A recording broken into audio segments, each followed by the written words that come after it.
سورة القلم. بسم الله الرحمن الرحيم. بسم الله الرحمن الرحيم. ورب التكمل كبو كلمة نغتي سورة القلم قلب انشورا مكية أيام كان فارني مكة تنكرجدو آية سنتان وخمسون آية.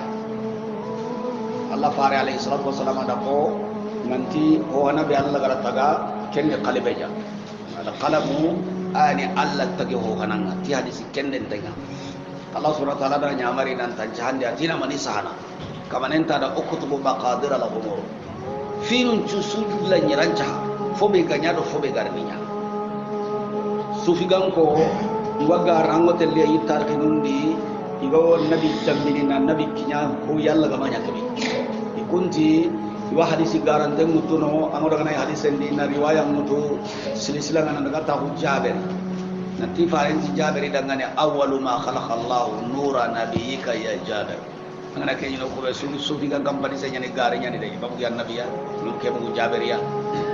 ko be Allah ga daga nabi ga ko alayhi salatu wasalam fo hana kenne al qalam atara sahandi atina mani sahan ati fo ho saha ke be igi Allah ga anya igari nanya maqadir al-umur madama ke ko ni tengo sura ke yimme ngayre ila sato on jago sura ke Bismillahirrahmanirrahim. Bismillahirrahmanirrahim. Yuruful tamilu kabu kalimanu nagati nun agawa kahina huruful muqatta tampile ke sura ko kabe be ga griti hurufun jigili ko al usayr ma'amul mitwalli sha'rawi akenne ini al huruf al musammayat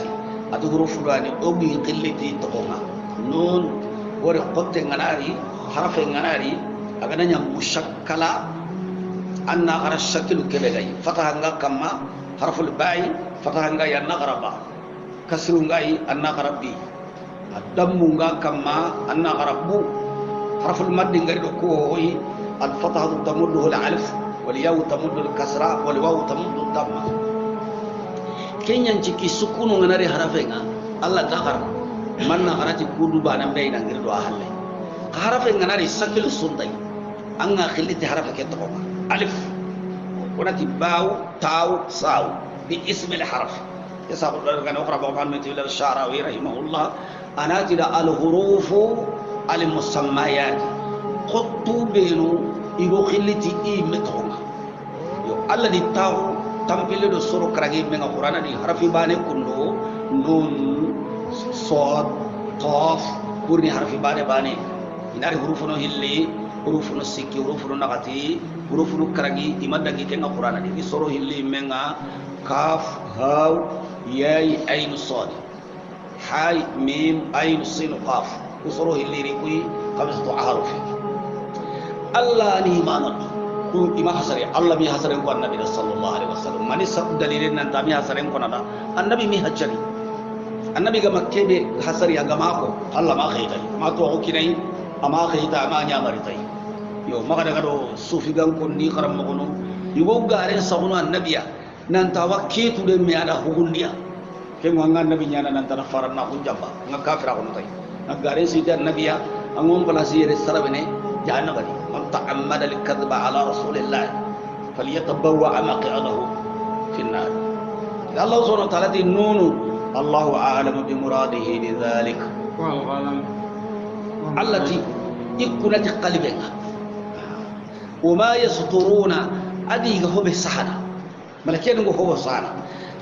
مفسر اللي جيت هو سحنا الله كنا تسويره دي ما كبه غير صيغه العموم الله كنا قلبي هو سحنا يكون تي قلبنا ادو هو يغو سحنا كبنغا كنا تي هو بغلغا يحلف بما شاء وأنت بنعمة ربك بمجنون anke muhammadu manyade ma anta anke manya ini emat rabbika tangka manne manga bi majnunin titurintai lana ar-risalata wan nubuwata farana gondo annabi nyimmawo kenya ni ni'matul kubra kanne man no ga annabi nyimmawo do farana baka Allah dan kay nanya annabi nyimme nanya kay fare ya muhammad kafir num matto kita kenga naranga mananti antur deni Allah subhanahu wa ta'ala turun tanga de Allah ga kunaire nan kunati galibenna nan kunati ga ho sana muhammadu turunta ngade Allah dan nabi nyama ko nyakina ngado kay farabu nema hore na gada kinanga anna tunji ko mo ngantu ga de nganda andar janganda yo kagara ninden do sobota sinde do bono ninden do rakatunde kenna rabate nyayde dike Allah taala ko kurana nanti turunta ngade hakala ngate ngade wa inna laka la ajra ghayra mamnun Allah tuga de nganda koy tuga de nganda ya rasulullah ghayra mamnuni akumantehe Allah ndak bananga antak benanga ko na kabana Allah anda ngari golle anda golle de bara wantu baden kinna kabane da sere golle bol anda tu kade bol oda ngara golle ngattu gade nganda ke faran naudi ke kijandin dedi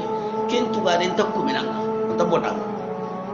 wa innaka la khuluqin azim ange muhammadu anga jikku kamma anga tagaye kamma ken qoreni de yo annabi da kiya watu bu istul utamme makarim al akhlaq dina ni jikkunya taha Allah kata on salli on somu kahiji kajakka kasrafindi hakuyindi kasubusoni o gani a'malu li ibada qawliyan wa fi'liyan kenya li tahsin al akhlaq faqat kenya le badu ko na mani Allah ko nan jugona urondo ke mu ma bagale fajiri ba ke ngal kan kamma duna summa kayye o sumu bati Allah da almani Allah Allah da nyana ko jikku nasro parce que jikku burugu men taro no aljanna jikku an jikku gana bono ani kalle ngara nyakama jikku bono te kebe anga birani nan karani jahannama na yakbaka annabi alayhi salatu wasalam Allah makka wasalli qurabu asumu qurabu atan jikku nya qoreni wa innaka anke muhammad la ala khuluqin azim anga tagaye kamma ken tagaye qoreni de Allah de jikku lang an jikku sireni kebe dina ni jikkunya annabi nyimundo tauhidil ilo batiwulli annabi ti Allah diriti illi jikku siru ko timmandi jikkunu kini annabi bi matonunga kumme makini hadaga ko men jikkunya siron jikku kina siron nan to dina dunke anji kullan tasirno na yiddi islami hetan ore amu salibu mo go bereti nanti yanga kahiri khore ado Allah ko mo khore angi nyini igge mun tengu jikkunu nyogono anna serenyi kahiri barante Allah kudana anda gara anda jambere anda makan jehen ha anda jerini anda wandi gode daga na ku fi goro be no Allah gadi rigadi on kahiri barante nyini anda kudi de kuda jikko Allah ko mushirin kan ta kudi anda kunya tayyib ka kahirin di tono timania agana jikko sireke suhu ato onni kafiriya de sabar Allah agara kubero to ko kundu batiye hede ami to do ti Allah mabbe adi to do ti tugalle ma ago kahirin daga kilebe kamada dagemme aga hillan kapin kilebe kamaga jinnan kilebe kamado kuma wodo dagemme inta ami to kono nan dalla di kabade yere wura undo dukko ngendo tungalle ma wanna ku to kono kaga ta walla gam mo ko so ngondi sehedi sago ngallinganda ana jikku ya wasu nyawal kahiri ngana hibu jikku burun to kono Allah kutana serebe ga hedi islami aga ni to kono jikku sere hedi jikku buru guma on ta dangani kafira ko serebe ga kafiri nya jikku ta kenga jikku sere ga ni kenyan ciki an ngana kafiri horo ni walla jahila gonde kubenu go jikkunu te ko jikkunu inta fayni inta garana inta jambene inta jeeni daga na igana tubi ta jame amari ko na tubi ta reglement de serbe ku jikkunu mani amani ku kabra kabanto nyana aga tubi kada silaba ko ngudu bana nyame ken wani siga go gannin ko dangin to ibu ko be kada to ngora ga tubi ta nyame aga tubi batten di ta dina sirenya parce que adanya jikunda daga mo gonda bire mo gon nambara do gare do jene do waddi khallige takunto kenga tubi kada dina mo bana intaha yo me anke be tangani kusudi silami hetaga ango dulo minni ango jeni ni ango fayini ango garana antu bi sasa ganda sede so ko ganda golle jojo pade kuji kunu be no gano fanni rigile abane bane lifannan tubi bakki sudi abane bane ida Allah subhanahu wa ta'ala yere Allah subhanahu wa ta'ala annabi ada nabi tigati jikunya wa innaka kejena garo wawu keriti amati innaka wa innaka anke muhammadu alihala amma kene jikwa kama kenji ko horene de fasatu basar annabi mangara wari na annabi kilen ta wonde mako korti angarina wari angarni to mungarde o yubsiruna iga warina ngari men anta to khosere sulo hokkadi mane ho ayyukum al-maftun tiqakkanniya al-maftun jarabin tahongani al-maftun al-fitna anke nyahidinan tenni mufassir nonti bi ayyukum al-maftun yani al-majnun iga tanke nyana turunte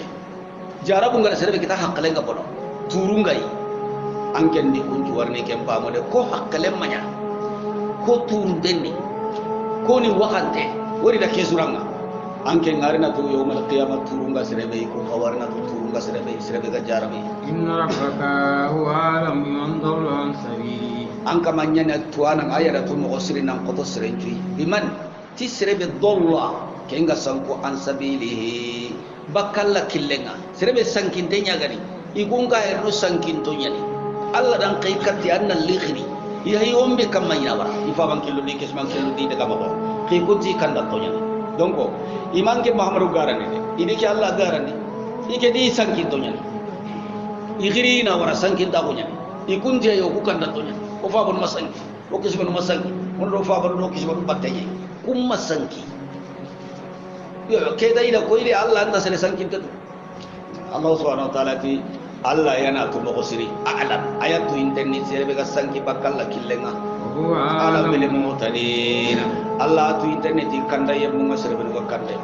fala tutil mukaththibin Allah ta'ala ti maka garandindano ndiga mellaga al mukaththibina alladhina yukaththibuna Allah wa yukaththibuna ar-rasula wa yukaththibuna al-qur'ana Allah jamanu yiriga haras yowti ragi kododa angon taka wasrebe diga mera kana lepp wala fala tuti ta'a ninda serenya maru jarak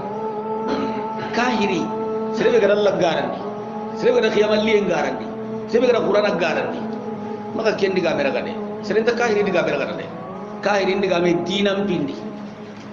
diga me sugat telegono dinam pinyai aray sugat telegono kenga golle do sefe suga telemondo dinam pinya kahiri diga mentra kana maka kahiri diga mentra kana law tidhinu fayudhinu wari kun khaniya harangan ne woni muhammad fayudhinun igana ne woni dama kahiri na tanni kade tuwana harangana ina tangane hobe gelli annabi alayhi salatu wassalam ina mulana ne wondiya hobe ndari aye be kana yanka anna ko na gemundi idaga kille kay mununga amari da sulusul fusaya annabiya mako mun no kuka hilla garin nan nyonne go seta wonan kadina ke da bari wono kadina da bari mako mun no ko to ko dangal karanga na be gana ge mundi andi daga do ngaya anda ge mundi marano tu hankamanu de gumunga tonjol dunga bannanuma ka gumunga angara ge mundi dinan konno anni modi ayide anni karanga na ayide ladan cuakinna ngonya di dalimami ngonya di kitana sirebe gati tomunya Allah kallen do faren kalle hari dan kollen gal amma kay warga nan iwan cembende iwan katada anke to kontene har bana kenya wudu de anke tan bagi kiten sire suru sire bagi bugare kam an wada kebe garanga to akabanteni aharamun tenni hilla kappenni kafira hunni bidiyanni jasan ta hudu duna dan ku togoli hudu duna dan ku batar Allah dan fogo meda mo be annaka ni kono andi nanya anni sabati nakama alle murena daga di andan tuwa Allah sai nabi nyimme dade parce que da kumuru annabiya alayhi salatu wassalam iti ona kama kebatu anga Allah kebe kono ona batu o sunaka ngona Allah batu salle ho gari ka oro ga mun ku batat o ga killen tawarna haban killen tawarna ando de dum ko ngone go sene ke kamma kaga da me kita ina ti ganta an kandu ida ke bane wari dinan ti to munya khimati andu serin to an kananya sere ko ko te ngabru dungi da kana ke bane da bari bide bucine anga dugane Allah ku tay bucine an kandu anda ke bane wari da andi na batien ku tentu bari ngana ngaran tranquille annan dinan nyam mo gondi annan tawhidin dan sunnan dan selama kunya imo gondi ka kenni gunni bane an kana kengari kan Allah subhanahu wa ta'ala ti magi diga mera gade kahiri serebe gara Allah garani serebe gara Quran garani serebe gara nabi garani ina mullanna ne wondiya law tudhin fayudhin na mullanna ne wondiya tay gana ne wondi dambatte andi nagi musabe serebe ma kena bari de fala tuti kullu halafi mahin hillandi atima ka kunanan qore suga diga mella kullu halafi kune manya de serebe diga mu hilli wallahi billahi sere sere hedanga silamin kunene ay gana kune murama kada me sogi anda ngal le mandi ga mumbo mewre anta mbongai atida tu anta matuka seda nan tagai kadi ga mummo gebo kadi nyanti ni sasa seda na gantamba ambe gati wal yaminu ala man anka ambe gata tambontanga sasa akembe gati tambonga seda nan tama sasa an kanta kuna bananti billahi la ilaha illa huwa atabotu kadi nyana kuna yankin mu'mini nya garan Allah ta kuna ne kare kam kasirbe diga mu hilli sikanna kuna serenta kuna yamurna billahi be wallahi nya khallani ke di ko musira wode ko buragun ta ko mancenya ni kuna yin qora kuna idan tirni kuna iman tirni kuna hanke ngana hobe ko idan kutamba ne ta karman nakuna karma billahi la ilaha illa huwa nakuna qorentu kuna ko buragun nya ni ke garanta unta ko mancenya ni munafaqa unta ko mancenya serebe gallatu wa galladar Allah gama qima la taj'alu Allah urdatan li aymanikum an tabarru wa tattaqu wa tuslihu bainan nas kama ka to Allah bartini kadu fil mas Allah subhanahu wa ta'ala ti wala tuti maganya mari batide kull halafin kunana qorisu mahini siril lukhunte aga kunana maga kenni ga mel laga de amma jimmatain binami jikuburu nya halla gi kontene haraga nanya asbabu nujul ngane al walid bin maqira ay sabu nujul gum pangkanna hudun na tagaye sirani kiya nyi makka bannan yani sengada lemme ngamaga na bure ngamaga julanya ganati jula ko ko jula non khille ko bani kumpeti jula la mudir ko ko kunya khille jula kumpeti tujar no de tajir julan ni battenya anda telle wayasi manga santa maka anta wallahi ke gagal ko ani jula nani na ko khore nyana ma mudir no hobe do daga na yokke mutu ida nari na gaga kliyanu ken to nyani mudir mo hotaker ken ni hobe gara na yokke khalis khore lo yokke ndi ada nari ana warano ma yokke la tanga na ko bira ga naga ko mer sanu ko hille ko to nyani jula anna ko nyani saga nondi bitigi nondi manga sanon mudir wa imma mukhtakir fa amma tujar tajir kenni khalis gore nyana maka anken nari ana milionu tammi kinan kana sehe daga gaga de khasu tummi angana torobe kita anda nari kana ge mata kana daga ta ni hilloy kusanta sebe ga hoda anga ni ke serenga be gabe nyana ke maka tamu tambille wala dana bure kiran anna ubanna daga jula hundadi anda do tonon susunari kaga nabi dirabe kana kan walla kana ge mata kan ni mo golde silama ko ndakere jula goron ni ko yallo do bu magara tanu ni ko ay serenga be gabe nyani annari nana bure kiran anna daga sham anna daga yamani ikunni batte nyani ange gara na bure so kita ikun mata ura kame kita ka adi menta ko dina ngade Allah farengari alayhi salatu wassalam Allah gani dina liti na nabi nyimme liti akahi suru suru binu gada gaja aken kani makka ta otenya makka sere hore yani makka bannanya ni diga mana nyani fasole sa diga nata ko betu nginda konto bugurai kaga konto teknikia alwalu bu magara ta kala gatir nan to ko rim bugura kasu ikedi awad hori tini nakina kaga bakata yo kanga ranyi menta wallahi bane tambono Allah na ya makan kutu dia na jikunu tamir gai jikku bro adalla kallengaran wala tuti kullu halafin kunana qorisu maga diga mellaga mahini sere logonte amma zin kubuncindana maga cendana bega kubuncindeni alhudin jikku non nasara jikku anko kusu hunu isu sere nanda kiyaman kota anna nyaage kariya goda anna nyimme nyon ko goda annan comun tiri mbayo goda annan doro me nyomi anna yogo do kitan jeke yanto menga kadu guta yogo yi Allah subhanahu wa ta'ala tunga be gani amadu me sirena sire toroti kende hari buci na sire maganje he kama diga muro kame kaya honge mutakadu kutai anda adle meneke ya honge mutanda barandi yogoda anyi dugene yogoda hoy go murai kaya honge mutanda sinyali anda barandi anda jamba yogoy kamananti wakku galaide ya alamu kha'inatul a'yuni kaga jamba bu beru dabar ni fayin nundi ta gaya honga kamananti wi galai ina hatu kana taswiya hammazin kuboncinda na khore inya nabi nyana kunda nabi gana dangi inda hayina inda sahaba do kungari inta hokono kiduguti allew yibbonondi ina soyi ananya angana tibade ada di anda bani ama ho ko me ya ga jehe akitu jehe ada sinyali burenga benkini Allah subhanahu wa ta'ala ti serebe jikunga ni kay mashain terana hore binamim tilakantahum tinamim lakante son ko nati kinyan dindana inati karameli وكورنا منافق أبون تقوم غري المنافق وكنا نميم يقل المنافق لا منافق إني هو بيجرا سلابه هم بانغاني كاهرا هم نميم إني لقاتني سرو ورامي كنا ندانا أراموا دارا ما غيره أراموا دارا أنت هاتنا غايا ما غورامي أنا كن دعامو مدو أنا باسلو كوما غيره كوما masalle manyane ibo ha bangade o ma kibaru ma ana kamo mani kibaru na depende ada kibare be anda bu wan kenda soronga ko be nyana nga soronga ho ko nam palle ana rasu koranda anken no ko kulle ana ka kibaru ko do adi ga daga ando sere be linga nan ta hatana kay kaga maganya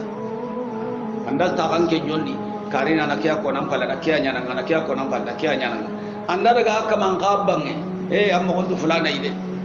ndam go ke ko no gelan jere jaga ni abang ke gara mo ko sinu be no marai adu korosa ide muna ha ya ne nalli awattirne sorondo mena mashai binamimi tikkiyan dindenga naga diga mutu dikkiyame naga laganta meda naga karame naga tibbame anta hatana ga masupunun kutu ama ka warame kilen do kilen ta hatana ga maka bugu medi manna'in kumandana lil khairi khairin Allah gana khairi be kinana kumana na burebe Allah gana kinai anta de passe ne medi yakundire munga ko ga kawamo be diga mento do miskinu sumpallemo taqallemo Allah gana fanka be kinai agada to hube kinai la Allah gana khairi ho kinai ken khairi Allah gata nyam hobe an kini soronga mo hobe an ngetilise mo hobe la benda nyana kununga de mu'tadin Allah ti mu'tadin ya dante keberandangana abi men junubun yang ngana angani ni abu Allah kutada cina bureke ti tuwa kunga ti Allah gada fangka bera gada tekine ke berai anna jini junubun yang ngana ide sondong kawan de utulli iti jukubur gume sondo men ngana bono tan jukumbor do Allah subhanahu wa ta'ala ti kujikunu kabi halle de ba'da zalika kentu halle sarini jenere benyani ase badi bom makera kera toro rek parenda ayanu karakam isanki islam non de karadi mu ay tari sigi saga tari ko mo nyogo maka ada kahambo si nalli sigi mai ati muhammadu kamandi ibono ndi jikkuno tammi kabuke amasi dia ike me ko jutu to agara ho hana be ko na lawra majikku kabundi abagare si dia kada ko bane ko tammundi inta kentu de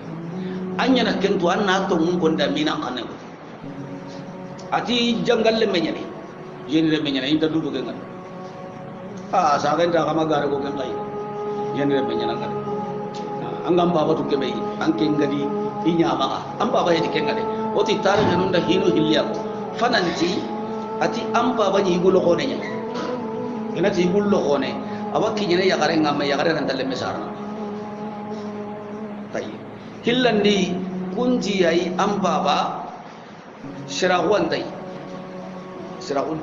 aba iwa bagata ngatu kenyi gonga benni annani shirahun takai kabban nan yani tungani gonya ni daraja nyani ana ya garu kumar sai na to ba ya ina lemu nyi mesa wajene adi am baba sere amani igo mani ala kulli hal sagenda banganda da nanti na burgumen khani serbe galle me gandama aga nakara ana bureke daga na ima garu na bureke daga ida duma ka fogundi goyi riwayan tanati ko moy ko kebe ka kage ida duma ka fogundai ida dukine ana do holli ida cara ya da babana ya Allah mu'mini Allah ko mo sirin ta gare sitini sere Allah ndelle gare jitanga Allah kada serbe jeni en ko agara serbe jeni re ma ko parce que wabba katwano koy ti illa garam burunya ni ko ti hari jeni on kala sorondo tampende kendi ya ti to na jeni en gori ti so ni ngande do ni gori Allah kada hubenu ko pacci subhanallah subhanallah Allah kada hubenu ton ko ti kun ko ngeni la garam burawnya wallati ahsanati farjaha safi Allah da ka tare be godi kane tanga maryam al-batul wala yazununa allati intajini az-zaniyatu waz-zani Allah de gilli kullu Allah subhanahu wa ta'ala ti jeni re menyani dikunu kabeti tamunde lulbu mokhira jeni re menyana gi fabatu ke be makkan ko ga fabatai ahabare an kana jamalin wa bani kamanda wara kesui an kana kenga da zamali na bure dun kai wa bani adol lemme dun ke parce que na bure ngama parce que lemme ngabe ngama de nyugo tamido fillo asu wawar de kuren kane khalibul walid no haba are men ci sere timate asu yugo sire asu hakla sire bu may wori lemme ngabe ngama na bure ngabe ngama ke anda wara ya dan tawunga ya tira alayya ayatuna angana nyo o yino karna kamma ana satir dole awwalin na usati fanadangin dongaro nyene koyi sanasim walal ghurtum Allah subhanahu wa ta'ala ti mogara tabu manca alal khurtumi nugunnen kamma khurtumi ni ture chomo gille kana khurtum yo iti yere Allah wallahi nu nyawdu kahirin manyante so yawmal qiyamah jahannama no gonni mallaga sobo gille nyara ina no hunde ke giro di ko ture bo ga yang qadre jahannama di ke kundo asre kundo Allah da tabu manjenda kita nu hunde ke ya nakara wori kubra tabuga ni wala kafainaka limustahziina ale wala bo mogare kunna kunya de boy serebe no Allah gadiraga ni annabi bonondinia na komi jedu ngara iga soinai iga sabatene ikun grupu be haqqinga ni kenga Allah da ho halaki ni mo ina ni badiringa jange makije ake al wala bo mokhira tundere nyani ana ko dangi ni adira poroga do killenga ko daga ni kanne ari bunda barano ko wana kundangi ke dabari ina minene ni togenya ina minene togendi wa walla kiya adangi de ndro ki kambe ge gar sai gungu me nyaage tay akenyi meda to me nanjimi na bagi dro ke ngala il fo anki je kanyi agana ki je kanga ko moy gunna bu ge mai jelli hobe ga gar sai dro ke ngai na bu ko daga ki je kanga bunne ke some ke waina selinya ke karamburu ga wonne kiye kanga nakanga ta ko mumur gemay ati fo wi dro ke ina bagay ida bunnu ko bagay budde ke bagay dañi ada burunga si honne forembo ko ngat toge ni kenya forenga bugu bane toge daga nan kala bane akendang kenya lo ta ke yiti nan ko haramare men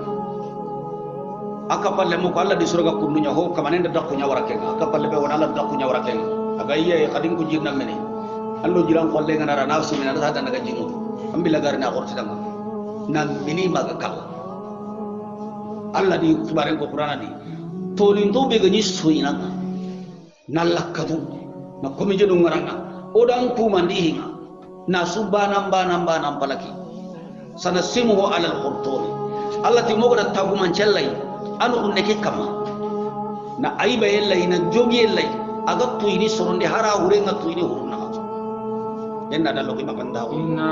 balawnahum kama balawna ashabal jannah ati makkan ko odi jarabiya ne na dulle ngariya dulle ni kita sino nyari mi ga hata ka do nyigana mi ga wala do kamballu nyai bali na daga gunnu ni hobe hurube no go kara i hata ka to kuru no go saka ho hon ta ke dan angana hata ka ande be ando kenya leni na ron jindi na sahibi ananya tienga kada so kada Allah to da jarabu ngari kamma de ko gada na ko ngedun ko nun jarabe mo ko be ليقسموا ويسرمنها مسبحين biram be na ko ngedun ko no kuna timi gadi na ko ngeke hata musbihina illa karanoi ويستسلمون intahari bakan kali de nanti insyaallah kuni soroi i habani ko Allah ko masirei habe gani na ko ngunanya agane na ko ke kan ko da ganni ko ko re mo ko da jikku sire ngabe nya to ko ba balawdu ko o yi girram muru ganni ke de be barakente ke nyere ka gelle gara ko hinda mu jog payda hinu tuna kari o sa a mo garana re ganni ko jikku suru nya ngare o kura ngari ke de be dire karu ni pay ka tare ka sekeri gelli tumu hilli da yang kandi de be ke muru ten juante le se su galle hunjallo nan kitende tamare indi yang kandi de ben swanda sere suka daga annan kalle kitana murten do ya kanne ho ga daga anta mare hunjallo nan kitende da ni kunwa tayigo tabara ya daga kirsa sa galle ngora galemme antayre tayye kembere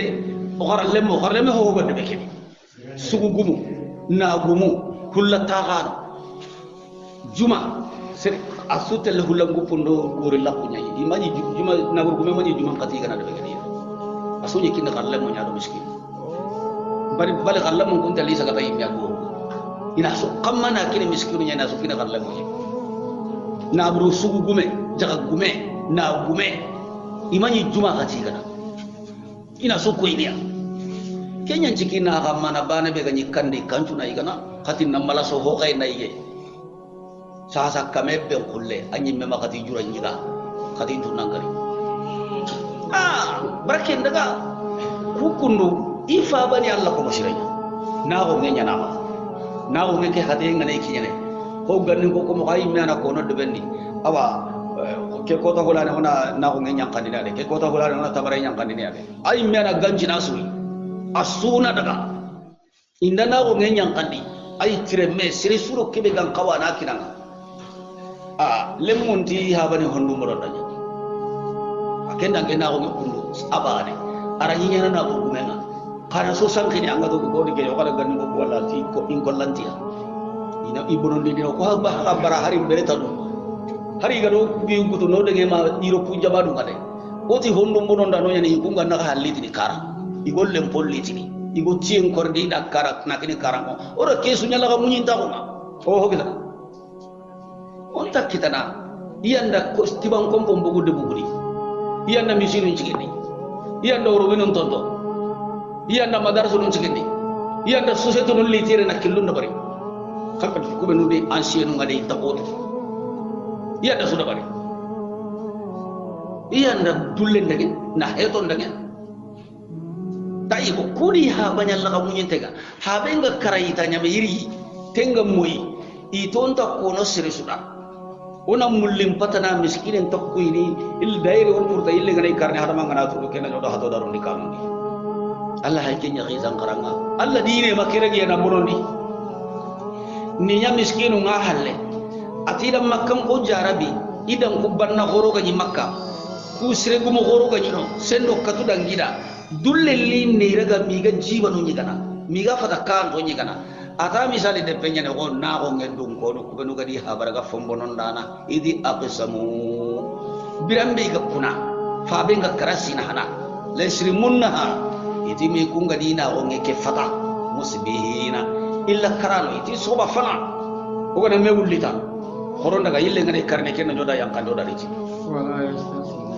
Allah subhanahu wa ta'ala dari bakan kali denya ni dari tin insyaallah ori kum magai denya ni iya honi insyaallah hum pintai hari ta bakan kali denya na tafa alaiha taifun min rabbika wa hum naimun allati fatafa alaiha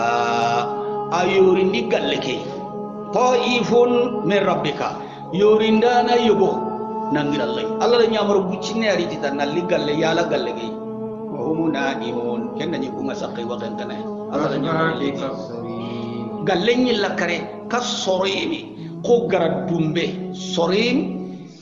daru igana ira mello garani ajogono fidana ina illa runadi anari na dumbu kitamo agana dumbu fo ngana fida buru magari nan dumbu kya tonne sorimi ko gara dumbe Allah da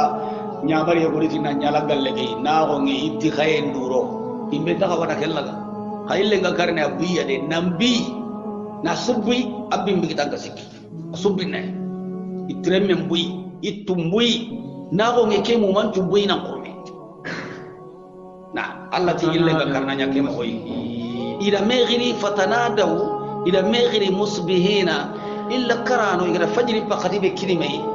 ida meghiri ngana kiri anan kapalle ma signale orna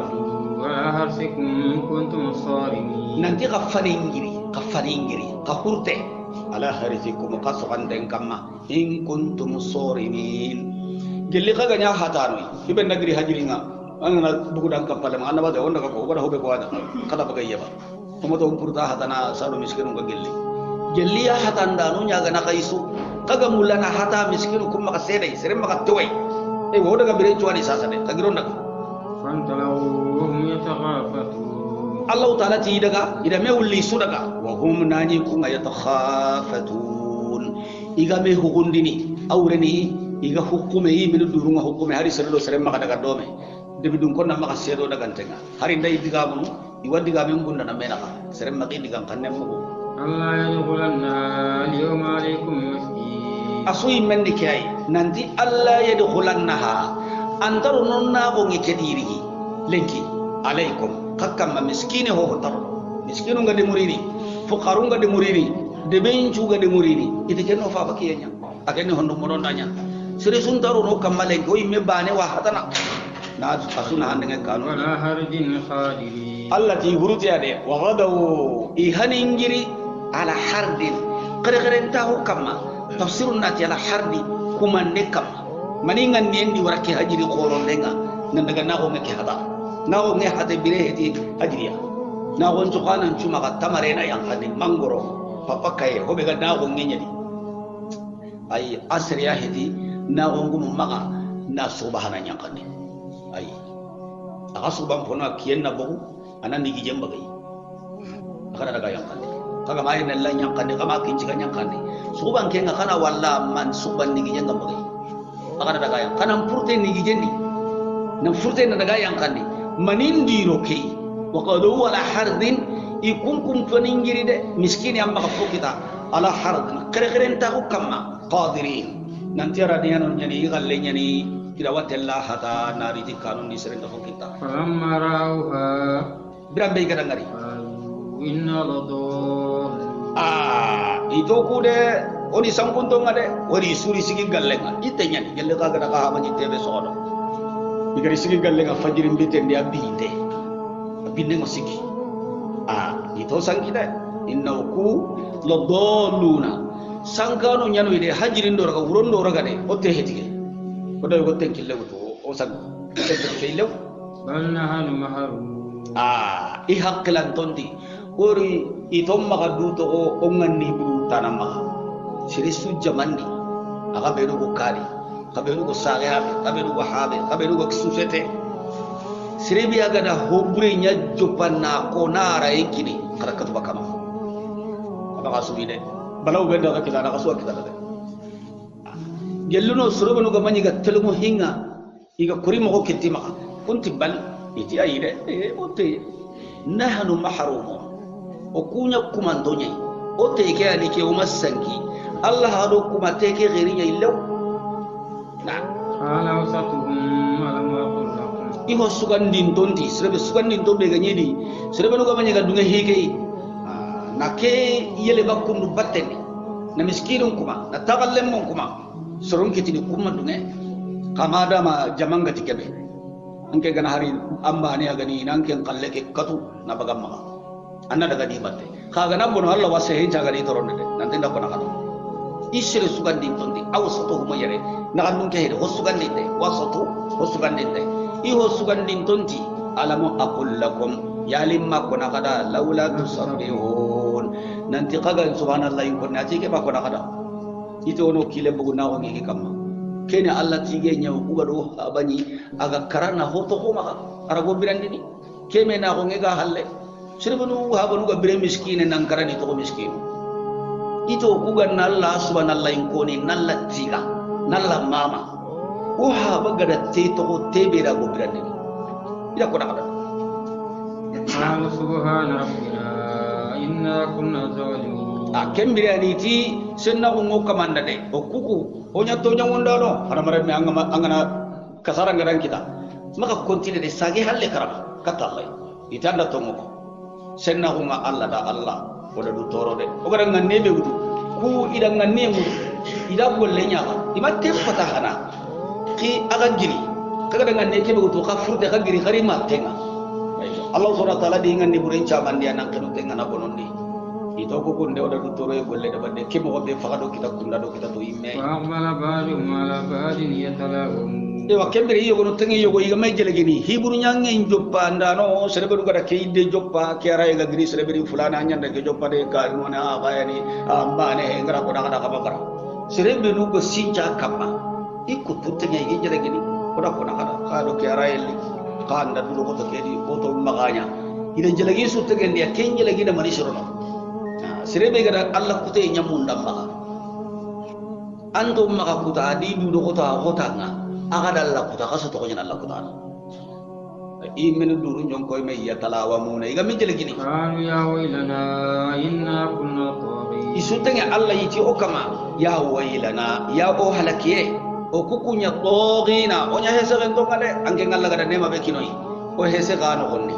ori o imme babirne tay kemma wase ora nyo faaba ma ga nyana mo be ankel ngalla ga mo be mullo da ile ma illadi o yam pesake o ya nyada asa rabbuna an yubdilana ghayra minha ame wadi anka o kama Allah an yubdilana ana fara hunde nyamo dangane fobe gam paso dan kena ko ngi ya rabbina rahibun ko kuni kanna nay katto kama ngaw makadi katto tago hotana ide onta muno gillo to fotana gelli ki jarabu do kita to imme sababu ko gani enna Allah bani akama ame wada na kaini so ko dan ke battendi rajal kala aja aywa allati yang ngata na kundunya wala aja wala akhirati la gara yang ngata kenyang korafo kan ya lam iganani iganna tunu haqiqa innal muttaqina inda rabbihim jannatin na'im Allah subhanahu wa ta'ala ti awalla kanna no serbe no gaddu tangana Allah ko senga Allah bangi ari jannan kanu ngano ne maduman te ngari jannan ka afana jahal muslimina kal mujrimin keto na islaminu nya na ko golli buru nyangano nya serbe no go bire islaminu nam kara islaminu ado hobe ga bire Allah kute nya kamma nan kara Allah kutanai keti ki Allah na kunya na tibadi bare nya ki ko kayfa tahkum man na kada kam goni tahkumuna malakum manitu aguna kada ka keti wori na kiya ko islaminu di haro gada menya Allah bang ada ko ndiga ko jam ko haro honda menya Allah bang haro gada menya Allah bang kiya nan kane hari kalle bar halla haran kiya nan kane manitu aguna ngenda malakum kaifa kam goy meni tahkumuna kaga kiti ni alallahi serena do to dunani yere nan daga Allah rahim kiti haro gana karoga nyana mo be do anke nga ko serebe kane anga ko ho sana ko serebe kam mo nanga telle kiti no amlakum kitabu fi tadrusun Allah tima kitabe ana kama ka fihi tadrusuna kaga garanga ken kitabe ni anani kitabe ende mu yakana nabi jaban ton kamma khut tawrat wal injil wal kutub as-sabiqa anani ki Allah da kiti go yankandi ken kitabe no gonni aga giri ki Allah inna lakum fihi lama taghayyarun nan tawaka kunda fihi qiyaman lama takhayyarun ko be kaga subandini aga nani ken dal legi be maka nanti qabun qabilahi kun intenga tawratan lil injil ni suhuf ibrahim suhuf musa nanti qabu hari qiyaman kota ke holla hulane ke qabila hulane ke jammu hulane ke takkena da sugande nga kada kaga na ho ke Allah na kenya kenna kai jadi kenna kita bisa mata alaina balghat wallahi dunya na kada ngadi ki Allah kam makke kijante ngani khembenga katta sigem kota yi inna lakum lama tahkum nan tawakada lama tahkumuna ho kaga kidini mani ike Allah da kada Allah lunya wutu nanti kai me gana ho sugandi na kiti nanti kennan kina kai ina kenya kina kai yalla ibn zido ko mena ayuhum bijalika Allah subhanahu wa ta'ala nabi nyemmenda salihum itirindi ban jalillahi duga serebe do Allah na Allah Allah du sogene de anti diga kan nekire de anta ko be jammana anta nene de salhu itirindi ayyuhum koni di bidhalika zaim aganya na sang kawtun dana ngati kenga zaim aganya na garanti aganya na gaddu ko nan garanti muti daga ni qiyaman kisiendo qiyaman takikitenga amla musraka ma munonu nyadida yatu bisrakaihim aywa illiti munonu ngake shariku ida huwa ka Allah ida ho akahu allai iga bataka hin allai iga ko sentan kana nali munda bari kenga da kuni dangane walla kella ga taqkinna yawm al-qiyamah am lahum shuraka ma mununu nyani maka faliyatu bi shurakaihim illiti mununu ngako qiyamam beranga iga ni mununu ben batta wari da ke garo ning ko laga be de jaba khoro nyana no iga do kharam ko khoro mbatunga iga do woli khoro iga do wala ungare nci di bidia gumudo setan batana khoroi di qiyamah ko ngiro ni janna daga di battenga ikillu mutu irdu mutu hari kharle manchuru no janna angani kitabun karang kama kono har bari mengi pakalenga bonno nan chaguta ge honga nalla diga mun to hono na nabi diga mun to hono kitabun karata ngani kitabun karana kama ko juwa ikara mo no ko kitabun anna kama ko ngalla de ku diga mo anni antelle ku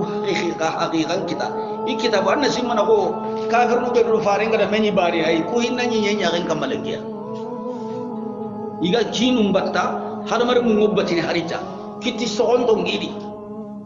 nandanga ro kumbate ngana karalo dal janna ando kami jino boga kinya hari i partu do ko yalla kute goro be nyana ngani kitabun karanti jelege boy imeno ana kono i gon karle mangade hohonya farin da lahi dun kinya farin karle mo nyani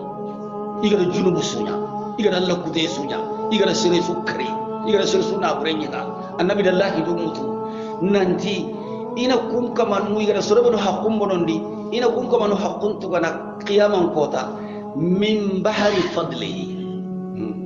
diga qora ko gano Allah yimme fasangunta umpange ikundi garalle mondi serebe duga di batte kaga da Allah kudelo jede do sere kalle ho hoda bari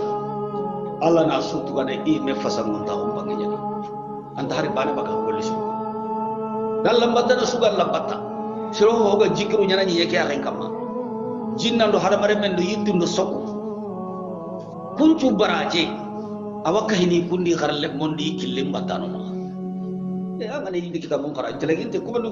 khawyo be no gadi anti ne jalaginte siya ni confiance ni sirabe gati ne qiyama yibe ganan nke yirdun ko tabane kotti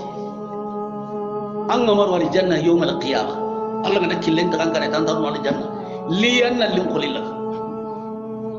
kuni usal kuni kitabun ko jadi kuni khara kitabun nanwa degi kitabun ko wanni khara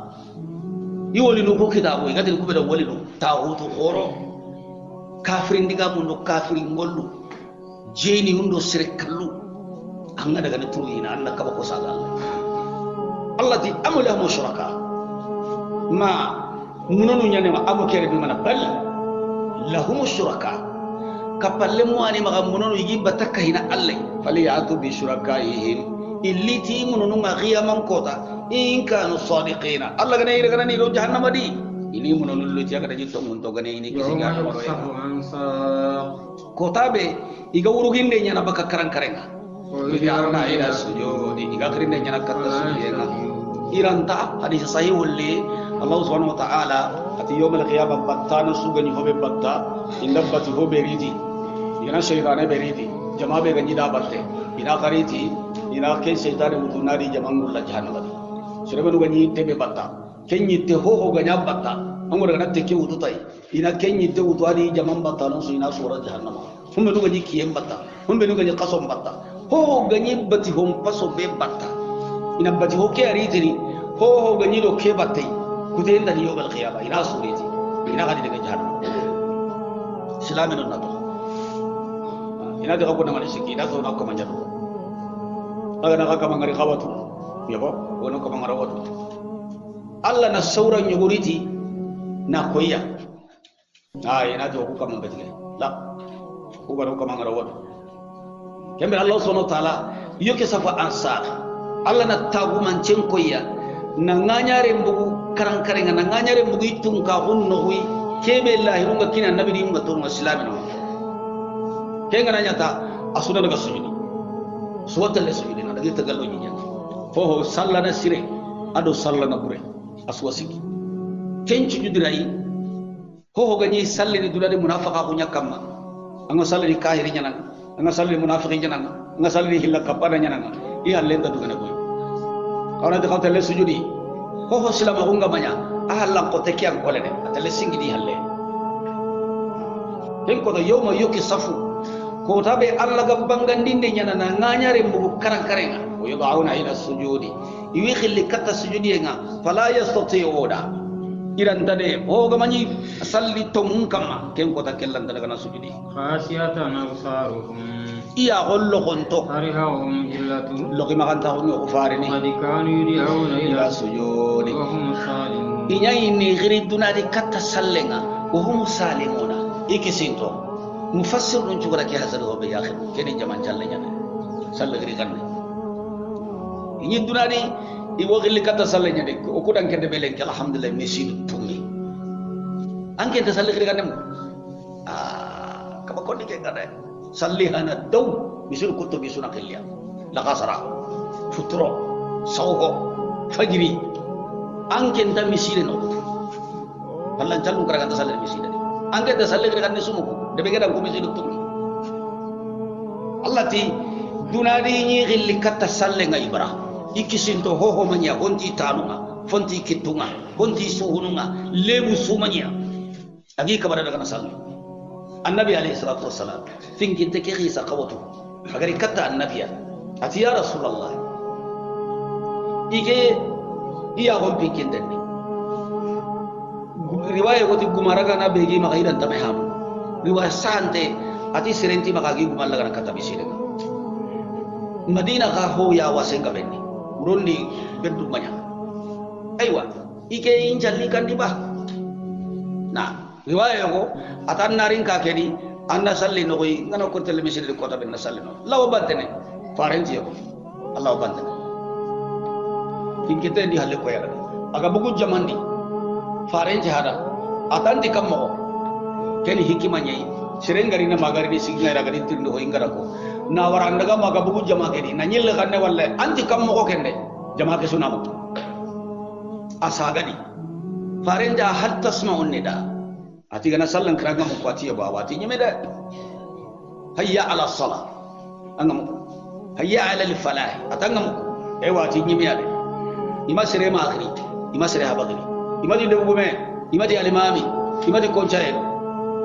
salli ghilla nango ta hayya ala salah hayya ala al falah igo nyana ambal hintenni lebu ntanga gan konton dindiri ni misidake wajibi annal salli bisire annu bisire betik wajib kenya halle tagu manje bangante nyana ngananti munafiqi nyana wallahi ibn mas'ud rakiya ko وما يتخلف منا إلا منافق معلوم النفاق أتيكو النبي حقتي سيربي بنترا مسيدي كنت إنتو جن منافق من جن هاري منافق تهو كرسوي إبراهيم كنت تتلى جمان جل الله كذا كنيا yang kandire ini dunia kini qiyamah anyi kaini sallah dunia ini kigana Allah kana nganyare bagido islami nonna asuga daga sujudi la angke la sujudi ampalle ta dugana antale singida palle ati wari dunari ini likata sallega ikisinto watte manya taale mu manya killemma kini hinkinte be gumara gadan tamaka beddu manya sama kendo fonya tenga bengadi me killema kinai angen tanu cirunni anya on cirunni problème sunta di kuranga komini beddu cirunni gedrongiya mani kanadi kenna nan ta killundi kanyi salli ne ade nangu jankiri nan challi mangara hoko misiri ndagaronda mangara hoko salli khillanonda mangara hoko du haswal maminunga aywa Allah hay qiyamam mo gonya ko do nimi su gantu kita na makombe baranjalla na hin sallana de ko benene de igo lebun tanga ganka badar kana misiri ndi anken bani salli ni andara misiri ndi ay salla da hitanga de salle bega salla nan cirono ayam betige annabi asahaba non ko iti ini soronte kuretena akatta misire nga salle nga nakhri anga nawra misirin killendi allini sire khase nyai jangirante qasru hilli khana kita anke na kitibane laga kena kitibane laga kana de makata misire kaga ne gilli misire ni kana siro cikiri chokoron to nyakita da killendi kagi de mana dindaga ne ngi tawli sapande kumma bande la wa qad kanu yud'auna inni khilli ila sujudi kata sallenga wa hum salimun ikisinto khibara ibrahim ni yumanyu kaji bi hajal hadis ntokono muhammad allah subhanahu wa ta'ala tin tokono allah budude Muhammadu ngara ndo si yemme ngara me wa man yukadibu bi hadha al hadith serebe go gara ne tike qur'ana go hube ko namadu ke anda garande Allah ti fare ndo kun kamano to be yade sanastadrijuhum min haythu la ya'lamun minga di mundi laga ali istidraj kenni nasrel laga fonne anta sere nay annabi ti alayhi salatu wasalam misale nga ada duna misale ati ki ittinge ko brendang kata anjed kinge be ga boxe anda ga kinge ke kam ni non pilliri igo ittinge ke ngenyuti ikamo atanna maka sagono tankile tambe ikamo kudan ke ngenyunde aga dalo dalay na kinge ke do ti kiyendo uronni ke sere suga dan pambire ndi duna ni titinganya ange mbane ki wike ni kinge ga boxe angwadi kiyendo uronni nyine nyai ga ina kinge otanyo wa akan ayang kana bane dan daga na sere summa ga sangati ntokono ku soro be no ga dan la garanda qur'ana garandi e ngira ga na wonne anyon ki jagende abagai angar ne go angara yang kanda bagai angara segenda bagai kota muma abagai ko sun kaso tambile do hilolenge wonne sa nyame tambile do bito hilli mo bago o winga sun kaso sikki ko daga jadira sun kaso ke kasi ko winga no kube ho winga no kube tambile do bito hilli ko ke jade ngamarage anan juro ade Allah subhanahu wa ta'ala ti ini daga na wonne no ko be ko kata ngad dugundi ni awure di ngajiri de nyani daga ni mateno nki Allah fera ko te nyani de fera begi maganga ko mel laga na tay akile mbaka kalle kama lew ana honya ge mundi ni dunam fo ni sahurange mundi ya gana itiri chako kalle daw anta sakini ni gande nge mundi atwana iga bane kalle daw ni yakenge mundi ina an sammal laga ina halakatai kalle daw ikilen tadi ini daga na fonne igi daga na tawai ta Allah subhanahu wa ta'ala ti annabi nyimme da kini an ganai sirin jalagini na jalagi ke tuindai jalagi gan ta kebe anna kusa ken kaman jalagi ada nanti kare ma wanya nanya defone ke annabi yala kahir da kuga barakunu anke iki Allah nda kai qur'ana wa ma pere bunyani anga ko nda wurondo kiye ma wanya nanya nda tugaren ta kuyi wanya nda tugaren ya tirnde ga barakunu keni ra katunde kafir no kuda Allah wato nan janda be matuga de tirindi amutta sa'aluhum ajra manda tuga de nya tirindi nan tanga faran na ko kijandi ni anga Allah alle ke karamun ni ili fo inan tuga fa hum yakunga min maghrami gelli ken tambonga musiqaluna aw tengi kama kenya jigi ga baranga ba iga bara qur'ana iba iga bara tuwa ko iba gella gana ni kenya ade fon na nyi dan nabi awa qaranga no kabira bay serebe ga kinyanga tige na saliji ke ike ma hamusiri ike ma sumo ke hamusiri maga di gilisade serenke nyaga dan tirindi tinan pinga sababu summa sigalla ken gilisade an kawa kaga dan tirindi ke be amma jabun kinai Allah walla ga yawmal qiyamah wajib wa man suila an ilmi alimahu fakatamahu lujima yawmal qiyamati lijaman min an-nar igana serebe tirni tuwa wi angatu ambara kona kamanda manda nugudum burun tankinai manda chawu tankinai nabatran kinai ta makata mbari jabini qiyama Allah wa jahannama ibi qarabello Allah kene Allah subhanahu wa ta'ala anda waraga de diga menyel ne katta nabi rasulu manyanda tuga den jago fike ken tambo khoto yengi kamma iga ko sabara idubane yalla gana ni kenyai kembere jalagi dia jalagi nan ke nabi ay ken ko nyani Allah subhanahu wa ta'ala ti ma ho kunten tuwa kunya ni bang qiyamam bi ikunga igo sahara qiyaman tuwa kallem palle hino qaburam pino jahannama do janna hino sirbe maraga la gara mari Allah be ga do taga ya honi ko monga agati mo be wakkallem palle akunda du to ko rena garani maka ibun tuwa kunya na kama asapante nan du ko be do ko di kenta kallem palle fasbir li hukmi rabbik Allah ta'ala ti annabi nyimme ndam munyi an kaman kitenna parce que ida sunya annabi ya de ida sunya ngai ya de ida sukko na da ngani ya de Allah ta'ala na ta sabari an kaga do are annabi batenya an to gondi talla annabi annabi yi an kanya munya na ide munyi Allah kitenda ho gadan kita igada ho nyanganga igada fo konanda Allah kita nyane ko kenna do dinam batte yade wala takunu maganya kasahibil hud ko nyegen dum ki annabillahi yunus bin mata neina wa kuni arabu nyai ina arabu dum ta ga nyere neina wa dum kono annabillahi yunus ga kay kattiya adi kawandi ni kawandi ibara ida garandi aralla nyaga Allah subhanahu wa ta'ala tiga bara kubido siki halagi ngari ko tahana kita hilla kita sikandi ho manya itu korni sigi annabi nyimme ke ya ko da kenya ko kenya annabi nyimme garante inari ga soidai tibi don jiki haga dange bane kallo kita anke jeni fare anke jeni annabi nyimme annabi la yunus kebbe khunde kira katunde lakke manya ko sakura muyini annabi nyimme madura na busa mbatendi hari ga nakka hanu nyaraga anta wurnu na to Allah manya horu kina anta gilabat ilan ke sobotasi ako sakura muyini agirin andaga dambugo de bendi nandaga hankarne aga do hankarne ngada bato ngari arano agarano ko bato ke jaga ida liken ga bellani susar gorogi ko kine jinno ko ma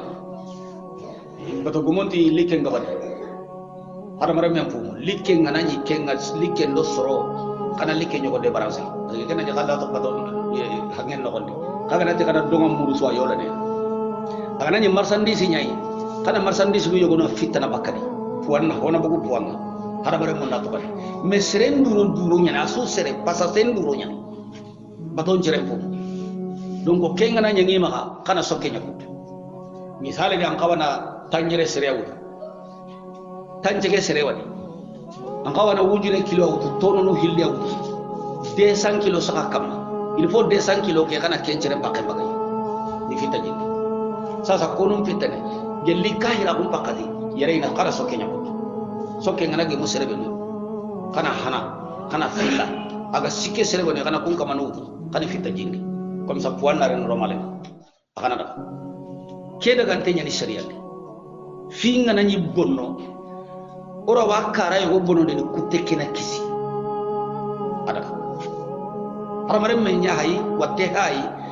aga gama kitte ke kutusu watte ngana kinye sirnyan tombe ngasu anda kinye kunke ngasu akalla kala kitte ke sopi ambono jangiro ngama kinye no be kana kutu hosa andani watte ke kisi ay me kutte na kisi kencu hena bon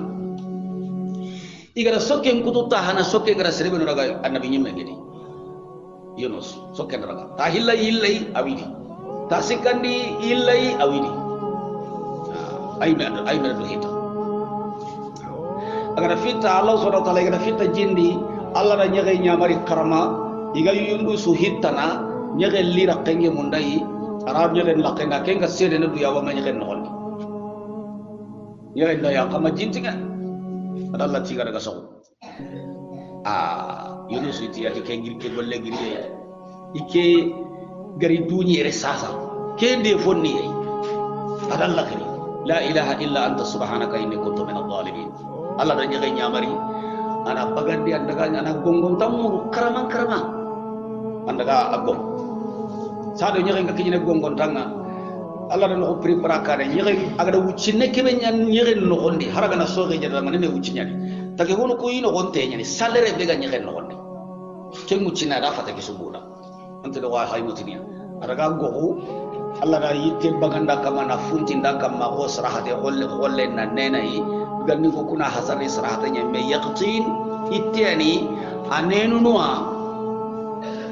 hoya wasendaro na sira hungai adrinta jogini me sama kentaro na ure jalame sala kentaro na ure funyenta tugine kenji tadi kenya angana ni gunneri no kobe adere ya kutan na kambu funyenta tugine fobre sunta kenya saka ure annan kankai fo ya wasen sunta kenya jinnan ta kenya nga gundu hubrenda kenya nga gon kuranta kenya parce que kenyi to hoya wasen sunta ro na ure alla da funti da kam maga sahana akenga daga debi dungo halaki en kamenda hakalan to ti annabi nyimme ngara hobe ko kenya hayrini ha ala kenya hayrini ila nabi nyimme muri mawri alayhi salatu wassalam akalan to doga man nabi nyimme ngari ke hakke hosare sunday qorom mbagus debe jalla gon tubi katallay yunus ni nabi nyimme nya me alla ke ngano ibugo debe ni na debe para be subagandi ana bu nandu sugondo jagendo harendo bagalle na subbagandi na daga de kamalle na Allah nyaga diga dalla Allah nyaga na hakkalan to nyille kitene jama kedi iti ayide ito ko Allah nyaga ke Allah tay kada ya garulle mullagiya kana na nulle mun kolon bakure na lemu jagallemu sugullemu kadi manu warakara kana lemu lagiya lemu wakara ya gangi manu wa kharun na lemu kudo sugullemu no jagallemu do lemena ndumbu karo kanne Allah wa kundo wulla kana ko halakini ko ko kirinde Allah no halakini tay ko haklan ton ciruni jamande ida lendu nyaagay ture mel lagay lemena ndumbu ga kharun na lemu ga kharun katimani sugullemu jagallemu nyogollemu Allah da halaki en cagal di bakiya ima halaki yana Allah subhanahu wa ta'ala matta'nahum wa ilahin oni dagal mun di katti wimbire me musiba daga gano annabi nyimme be ga buse ibattede Allah ga da ya koyre ati annabi da fare munyire anjoro ko na hoho nyaga igana kame diga me konanda igana lo ko so tira kenga mo suri maga horti anga gillam battede de wala takun maga nyaka sahibil huti ko nyege gume yunusu be aga horti amakati sorom man kange munyine ako sa giri battende ngi Allah ma nyamoro kire nyege ndatto de ko be ga danga ke sen do da konanda de ijnada huwa makdum birambe aga gangundi huwa makzubu kenna nyabu tempaka wanyege no gondi jinno gondi urombe den no gondi lawla tadarakahu ni'matu min rabbih allati hinna ne mangam maga legay ne mangam maga yunusu kita nangiri Allah lanubija bil arai huwa majnun onya fitana lanubija fitan de nyana tay bil arai tidingira hulle wa huwa madimumu na nyabbe khote allati ki Allah gamma ga hinay ayatan atiba laula annahu kana min al musabbihin la labisa fi batnihi ila yawm al-din ay bane dati agamma ga nyagi ki Allah tu kenkane agi subhanallahi kono inya tokko ni reke no ko nyadi anam botino ananya nyere ndai je hoyi kiyama higana ko mun mulli na to gaden kinai yere Allah subhanahu wa ta'ala ti ike Allah ne mangam maka kita ihinnai na kenya ga nanyi gahe inya hitta na bologanya ina ti nyaka kella wara bologanya ngate bidungo ko bologanya ne nyira fitta no kurenga ina ti annabi jimme ge hay akara ina so ina talanjo ay gella ga uru so yenye uri so yake ay ibe ko be ko nenye aga ligida iga maga hinnai idini nyaka kella go debe dungo ko bologanya ki ay afure wala afrique fragante ina ko sari nan talanjo ay ki Allah da gari makenya ngai de na fajitabahu rabbuhu akamanda sugandi wajalahu min as-salihin oda nya gelli ko mosire Allah ti annabi nyi menya na kenga anti khayfare nya na kenga ko menya ni aga hutunni ko beso hutunni kullu bani adama qatta wa khairul qatta'ina at-tawwabun har mar men sulu futundana angana hutunni tubi kata Allah kisi na kenya ni wa in yakadu alladhina kafaru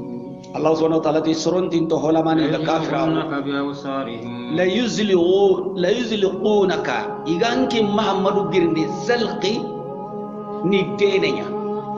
boto ngana ari anga terni dene ngamutu nangi ni kille kabana daga samba annabi karno ko mo gabe nyanga ide Allah ga maka dema ina girni ni tomu kama ati sorontin to holamani wa in yakadu alladhina kafaru